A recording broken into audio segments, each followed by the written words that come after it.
आपल्याला न्याय घ्यायचा आहे तर आपण फक्त न्याय मागणारे आहोत. न्याय देणारं कोण आहे? इथलं सरकार आहे. तर आपण सगळ्यांनी विनंती करायची आहे. मी विनंती करतोय मुख्यमंत्री साहेब आणि 2 उपमुख्यमंत्री साहेब. मी खरं तर आज वेगळं बोलणार होतो, पण आता मला महत्त्वाचं कळलंय की इथं बऱ्याचशा लोकांना ही गोष्ट माहीत नाही की तिथं बीड जिल्ह्यात नेमकं घडलंय काय, तिथली कायदा व सुव्यवस्था नेमकी आहे काय, आणि याचं कारण आहे काय हे आपल्याला कुणालाच माहीत नाही.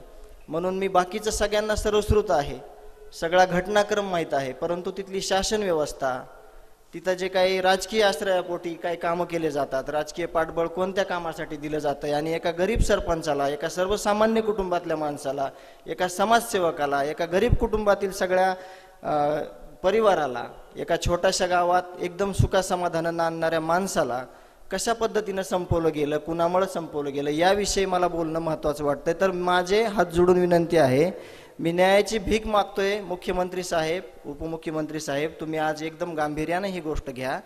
28 मे 2024 ला ही पहिली घटनेची सुरुवात झाली. एका उच्चपदस्थ व्यक्तींना, आवादा कंपनीच्या दोन्ही मॅनेजर आणि स्टोर इन्चार्जला अपहरण करून याच लोकांनी एका काळ्या कलरच्या स्कॉर्पिओ गाडीमध्ये घेऊन गेले आणि अपहरण करून त्यांना जे काही त्यांची काही मागणी असेल ती मागणी पुढं झाली का नाही माहीत नाही, परंतु या गोष्टीची दखल घेऊन त्या कंपनीनं 29 मेला यांच्यावर FIR दाखल केला.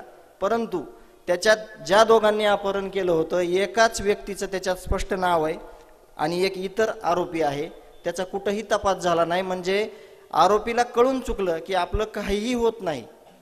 त्याच अनुषंगाने पुढं ज्या कार्यालयात याच्यातला जो सूत्रधार आहे वाल्मिक कराड, पहिल्यांदा नाव घ्यायलो मी, या सूत्रधाराने जे काही खाली आदेश दिले, जे काही खाली सूचना दिल्या काय करायचंय ते, त्या सूचनेप्रमाणे या सगळ्या लोकांनी हे जे काही 29 नोव्हेंबरला जे काही खंडणी मागण्यासाठी हे गेले, खंडणी मागितली, तरी देखील तिथं काय झालं, कुठलाही गुन्हा रजिस्टर झाला नाही.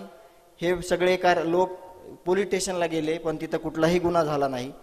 आज मला हे म्हणायचं आहे की जर जिथल्या तिथं सगळे गुन्हे नोंद केले असते तर पुढच्या घटना झाल्या नसत्या. एवढ्यावर हे लोक थांबले नाहीत.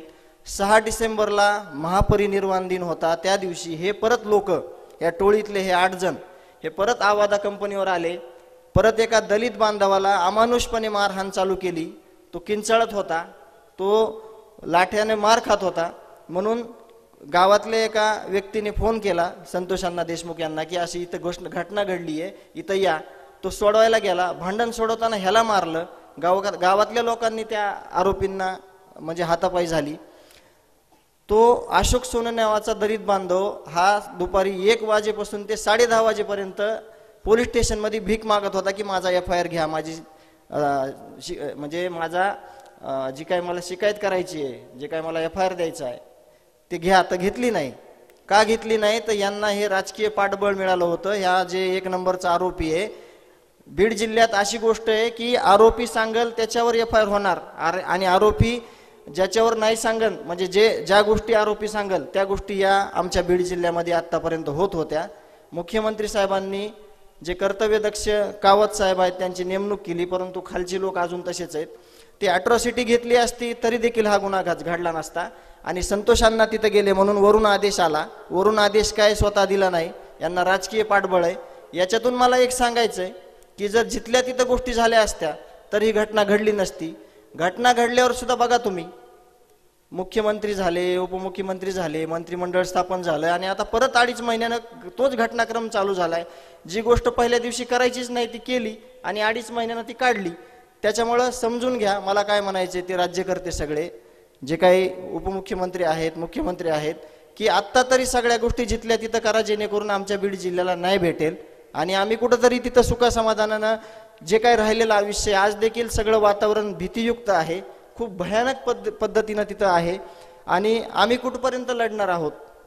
आम्हाला सगळ्या गोष्टीची एक खूप मोठ्या प्रमाणात भीती आहे. यांचं खूप मोठं जाळं आहे गुन्हेगारीचं, खूप गुन्हेगारी वाढलेली आहे. त्याच्यावर प्रामुख्यानं सगळ्यांनी विचार करावा.